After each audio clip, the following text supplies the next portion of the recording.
കഴിഞ്ഞ ആഴ്ച കുറച്ച് പറഞ്ഞ സുന്നത്ത് എടുക്കുന്നവനാണ് സുന്നി. നമ്മൾ നെയ്യപ്പങ്ങളായിക്കൂടാന്നർത്ഥം അല്ലേ?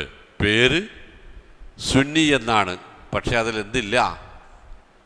സുന്നത്തില്ല. ഏതുപോലെ പേര് നെയ്യപ്പം എന്നാണ്. മരുന്നിന് പോലും നെയ്യതിൽ ചേർക്കാറില്ല എന്നതുപോലെ ആയിക്കൂടാ നമ്മൾ. ഇന്നാ അർസൽനാക ശാഹിദൻ. ഒരു മനുഷ്യൻ എഴുന്നേറ്റ് നിന്ന് പറയാണ്, ആളുകളുടെ മുമ്പിലാണ് നിന്ന് നിസ്കരിച്ചു കൊടുത്തിട്ട് പറയാണ് അവിടുന്ന്, സൊല്ലു കമാ റഅയ്തുമൂനി ഉസല്ലി. ഇതാ ഇപ്പം കണ്ടില്ലേ ഞാൻ നിസ്കരിക്കുന്നത്, ഇതുപോലെയാണ് നിങ്ങൾ നിസ്കരിക്കേണ്ടതെന്ന്. ആ മഹാമനീഷി കടന്നുപോയി. എന്നിട്ട് വർഷം ഒന്ന് കഴിഞ്ഞതിന് ശേഷം ഒരു ചെറുപ്പക്കാരൻ ആ പള്ളിയിൽ വന്ന് നിന്ന് നിസ്കരിക്കും.